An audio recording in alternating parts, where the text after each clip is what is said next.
प्रियतम मेरे आज निभाने फर्ज चले हैं, सीमा पर तैयार चुकाने कर्ज चले हैं। देश रहे आबाद हमेशा आसान रहेगी, आज हिंद के वीर सिपाही निडर चले हैं। शहीदों की शहादत पर नैन भरना छोड़ लें, लिपटी तिरंगे देह पर फक्र करना सीख लें। ये पंक्तियाँ कविवर रोशन बलूनी की ए वतन काव्य संग्रह की है। पेशे से शिक्षक, हिंदी विषय के प्रवक्ता, संस्कृत साहित्य से आचार्य और अपनी शिक्षा में टॉपर, राष्ट्रपति द्वारा सम्मानित, अपने माता पिता से संस्कारित, अपने गुरुजनों से शिक्षित, अपने सहपाठियों से सहयोगित, वरिष्ठ कवियों से प्रेरित, अपने भाइयों से देशभक्ति की सीख, अपनी संगिनी एवं अपने पालियों के समय को लेखन में लगाने वाले उत्तराखंड के घाड़ क्षेत्र निवासी एवं हाल लछमपुर कोटद्वार वासी रोशन बलूनी के द्वारा रचित काव्य संग्रह पुस्तक ए वतन और मैं सैलों की आवाज़ मुखर हूँ का भव्य विमोचन समारोह आयोजन शिबू नगर स्थित एक स्कूल के सभागार में कोटद्वार के विद्वान लेखकों के हाथों उक्त काव्य संग्रह पुस्तक का विमोचन किया गया। विमोचन कार्यक्रम में प्रसिद्ध लेखक एवं कवि मौजूद रहे।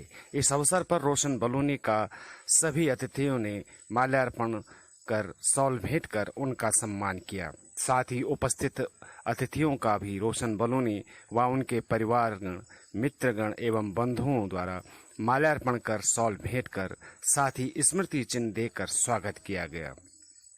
कार्यक्रम में वक्ताओं ने रोशन बलूनी के काव्य संग्रह का अवलोकन कर उनकी तारीफ की, साथ ही अपने अपने विचार व्यक्त किए। सबसे बड़ा आकर्षण डॉक्टर रितु सिंह के द्वारा स्वरचित निमंत्रण दे रही हूँ पहाड़ों में आओ रहा। कार्यक्रम में प्रसिद्ध वयोवृद्ध कवि चक्रधर कंडवाल कमलेश, नंद किशोर ढोंडियाल अरुण, मैडम भट्ट शैलपुत्री, सत्यपाल थपलियाल, रितु सिंह व प्रकाश कोठारी मौजूद रहे। कार्यक्रम का सफल संचालन सेवानिवृत्त प्रधानाचार्य जनार्दन बूढ़ा कोटी ने किया।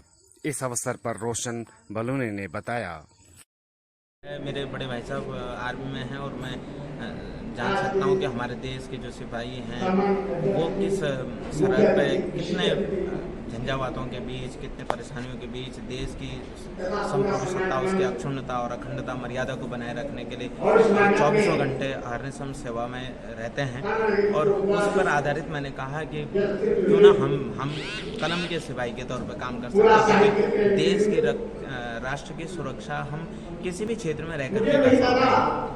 एक सैनिक के रूप में, एक शिक्षक के रूप में, एक छात्र के रूप में, एक सामाजिक कार्यकर्ता के रूप में, एक चिकित्सक के रूप में, जो भी क्षेत्र हैं उन सब क्षेत्रों में अच्छा काम करके हम राष्ट्र की सेवा कर सकते हैं। इसी प्रकार की मैंने काव्य एवतन में अपनी कुछ कविताएं डाली हैं, लगभग 65-70 उसमें कविताएं हैं। दूसरा काव्य संग्रह है मैं सैलों की आवाज़ मुखर हूँ। इसमें मैंने ये मेरी लाइन है, मैंने उसमें ये लिखा है कि मैं उत्तराखंड का प्रतिनिधित्व कवि हूँ। तो मैं उत्तराखंड में जितने भी और भी समस्याएं हैं, बेटी बचाओ बेटी पढ़ाओ है, आग, हमारे जंगलों में आग लगाया जाता है हर वर्ष, तो वो नहीं होना चाहिए, क्योंकि राष्ट्र की जब बात आती है तो वहाँ पे सब झरने, वन पेड़ पौधे सब आते हैं। तो क्यों हम ऐसे अपने स्वार्थ के लिए ऐसा काम करें कि हम जंगलों को जलाएं और उससे तमाम ये अंडे बच्चे ये सब वन संपदा का नुकसान होता है। तो जिसके कारण हमें विभिन्न परेशानियां झेलनी पड़ती हैं, आपदाएं आती हैं। उनको मैं सैलों की आवाज़ मुखर हूँ।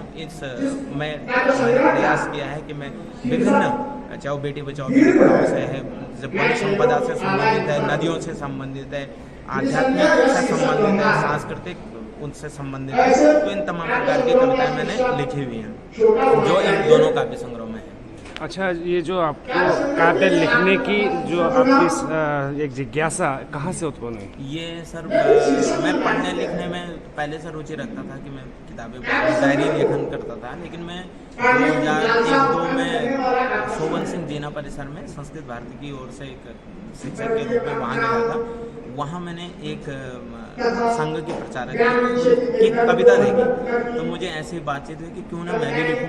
मैं उस दिन अकेला था, मैंने सबसे पहली कविता लिखी थी पुष्पिका विलास। अब वहाँ से मैंने लिखना धीरे धीरे शुरू किया, और फिर मुझे लॉकडाउन का मौका मिला, जिसमें कि मैं वैसे तो मैंने लॉकडाउन से पहले 115-20 मैंने कविताएं लिखी, लेकिन उसके बाद लॉकडाउन में मुझे ऑनलाइन कवि सम्मेलनों में रहने का मौका मिला। उसमें मैंने लाइव काव्य पाठ कम से कम 5-7 काव्य पाठ किए, और काव्यांचल, साहित्य संगम संस्थान जैसे बहुत बड़े मंच हैं यहाँ ऑनलाइन, उनसे मैं जुड़ा। कलम बोलते साहित्य समूह, इनसे जुड़ा, और यहाँ से मैंने काफ़ी कुछ सीखा। छंदों में कैसे लिखा जाता है, गीत कैसे लिखा जाता है, गज़ल कैसे लिखी जाती है। और वहाँ मैंने लॉकडाउन में, क्योंकि एक ऐसा समय था कि कैसे अपने समय को व्यतीत करें, तो मैंने कहा कि क्यों ना लेखनी उठाया जाए और कुछ लिखा जाए। जो मैंने कोरोना पे काफ़ी गीत लिखे, क्या क्या दृश्य हमारे सामने उपस्थित हुए, उन सब पर मैंने लिखने की कोशिश की, जो आपके सामने कह सकते हैं कि मेरा शिष्य रोशन बडोनी, जो कि नवोदित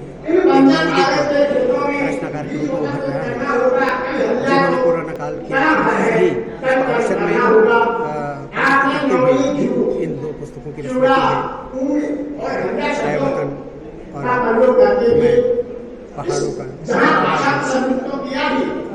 बहुत बड़ी उपलब्धि, और जहाँ तक मैं अपनी व्यक्तिगत ये कह सकता हूँ कि सर्वत्र जय विच्छेद शिष्या पुत्राज स्थित पराजय। सच में आज अपने समूचे आसन पर अपने प्रिय साथी को देखकर